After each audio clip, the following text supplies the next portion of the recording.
Hello YouTube, my name is Agent Omega and I do things. Today we're going to be resuming Space Engineers for the 50-50-50 challenge.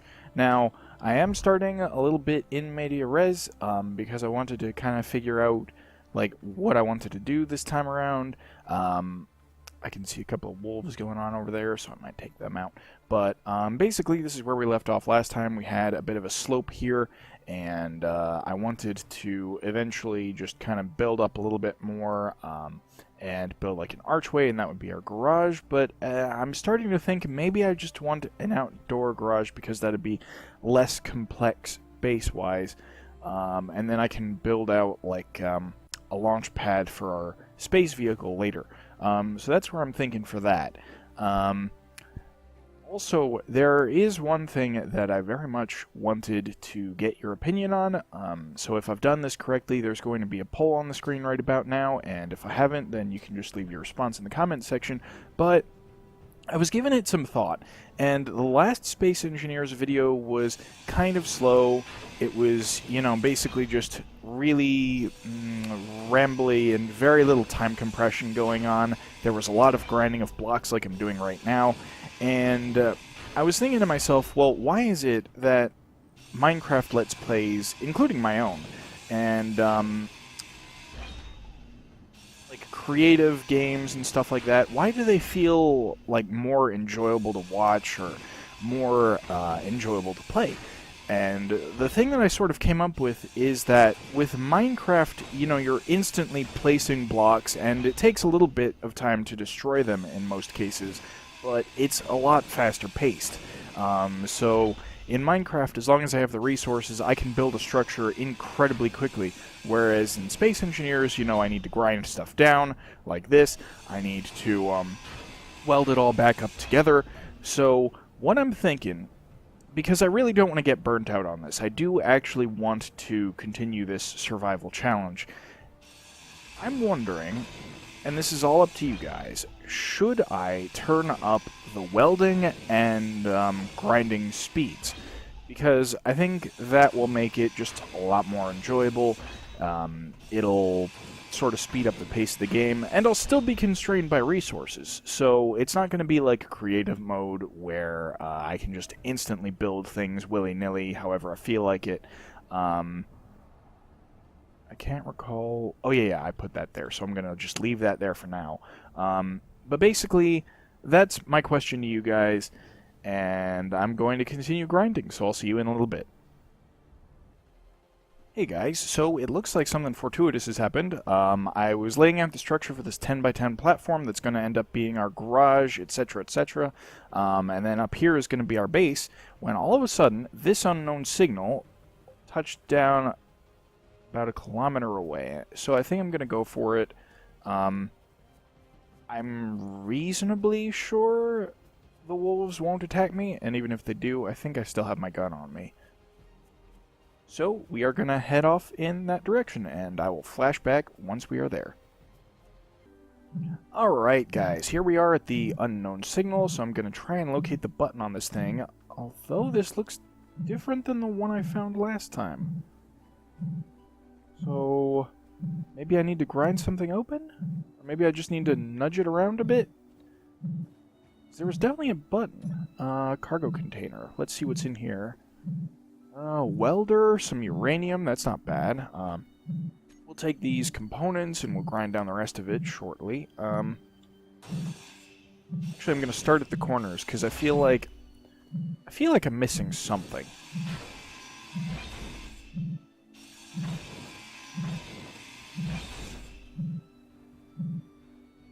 Like, there really should be a button.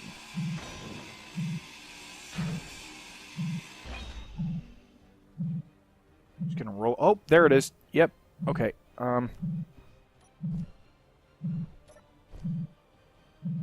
Alright. Here goes nothing. Oh. Alright, well, that's perfectly fine. And so it seems like the signal emanates directly from the button, which doesn't make a whole lot of sense, because this thing doesn't have any broadcast or antenna, etc., etc. So I suspect there's just some extra game logic in there that makes it behave as not a normal ship, which is okay.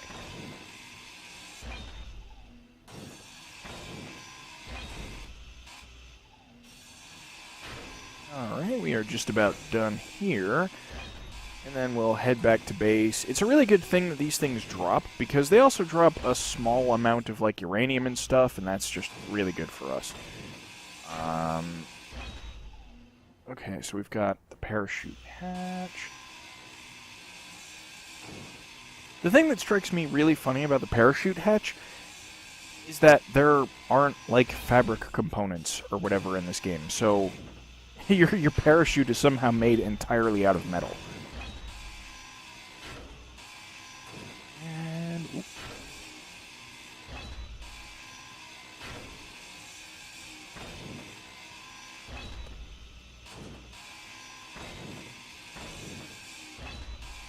What I wouldn't give for, like, a haste 5 anything.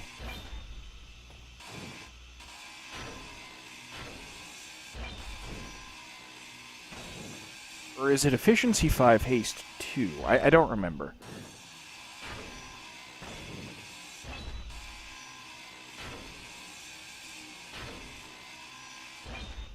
Alright, now that's done, we're going to head back to the ship. And I've been running instead of using the jetpack, because on land, well, I personally think that the hydrogen is a little bit harder to come by, because you actively need to find ice, you need to go to an oxygen generator. In space, I feel like there might be more ice on asteroids and stuff.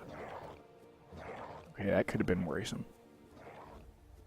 I'm going to ignore the wolves this go-around, because, I mean, I think I have enough components. I'll only start attacking them if they attack me, or if I really, really need components. But if I do need components that badly, I've probably done something wrong.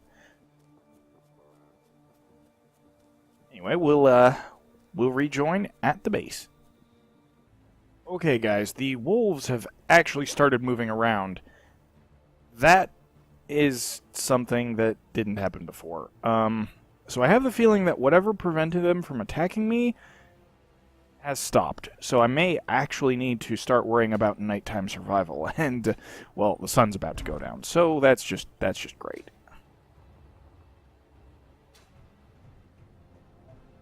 Now, I just ran out of some iron, so I'm probably either gonna just keep dismantling the edges here, or there is something else I wanted to craft up here, but I don't quite remember.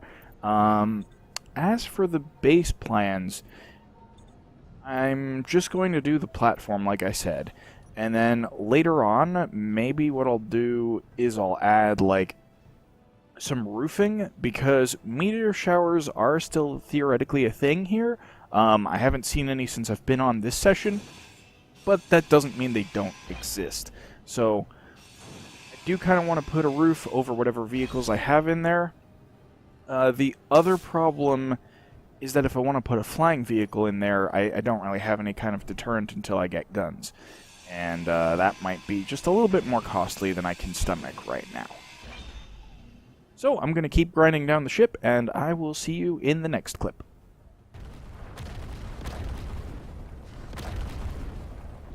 No, no, no, no, no, no.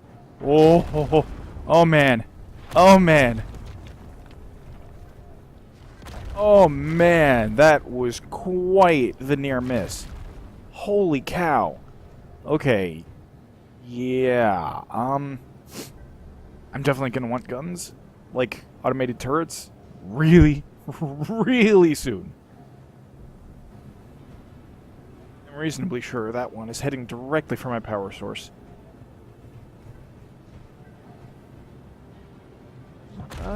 Nope. Ooh. Oh, man. Okay. I'm either getting incredibly lucky or incredibly unlucky. I'm not really sure which. As for that unknown signal out there, because it's 3 kilometers away, and it's nighttime, and the wolves started moving, as my earlier notation, I don't really want to go out there. So I'm just going to continue dismantling the ship. As you can see, we've already gone down. I think I've gotten rid of both of the engines since you last saw it. I've taken down the walls quite a bit. I basically want to save all of these mechanisms and stuff for last, because if I need to process anything for the base over there, then I want to be able to do that, rather than, you know, needing to, like, deconstruct the refinery and then reconstruct it over there, and, like, I want to get more of the base structure laid out first. Even if it's just a platform, that would be fine. So that's basically how I'm going to keep working. Alright, so I think we're entering into the last 5 minutes of the 50-50-50 challenge, part 2. So I'm just going to do the rest of this bit real time. I'm not going to cut out anything, kind of go into the retrospectives for this particular instance. So I think, despite the fact that this go-around was precisely, well, almost precisely, 50 minutes of gameplay, I feel like I was a lot more productive, if only because I kind of had a better idea of what I wanted to do, what I was doing, and I also got rid of some unrealistic expectations for the base.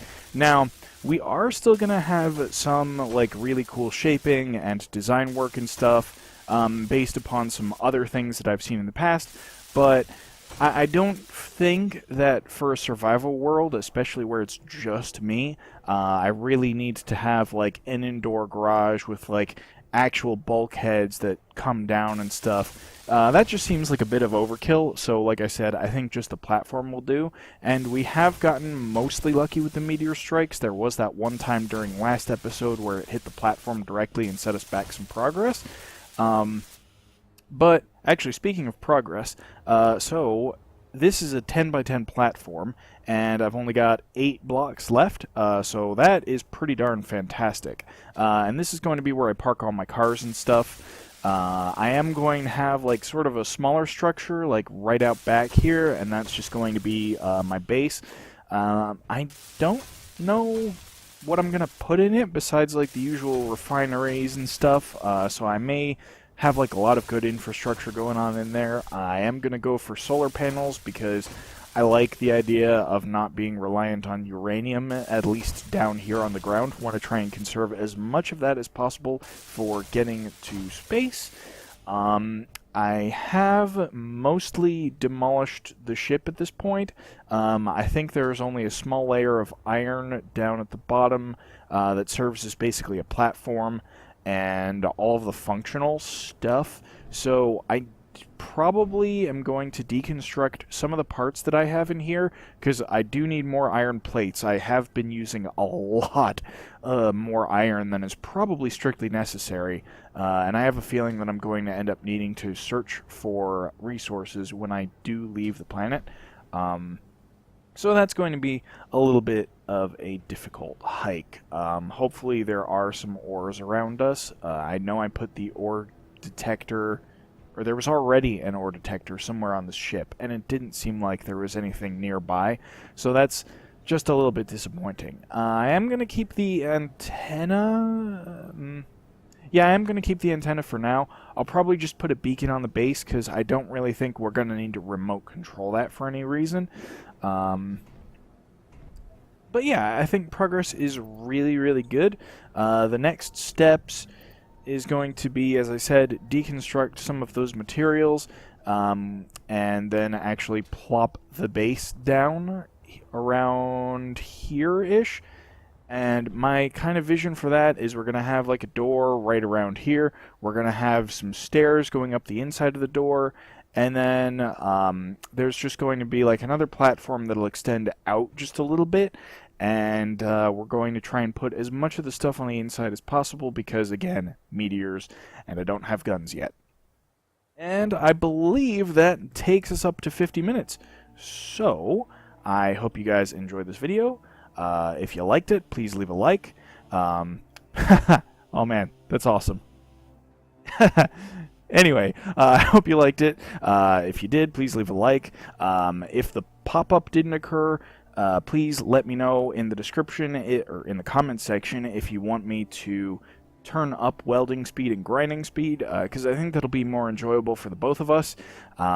If you want to see more videos and you are not already a subscriber, please click that subscribe button and click the bell next to it if you want to get notifications. But in the meantime, my name is Agent Omega, and I will catch you on the flip side. Thanks for watching, everybody.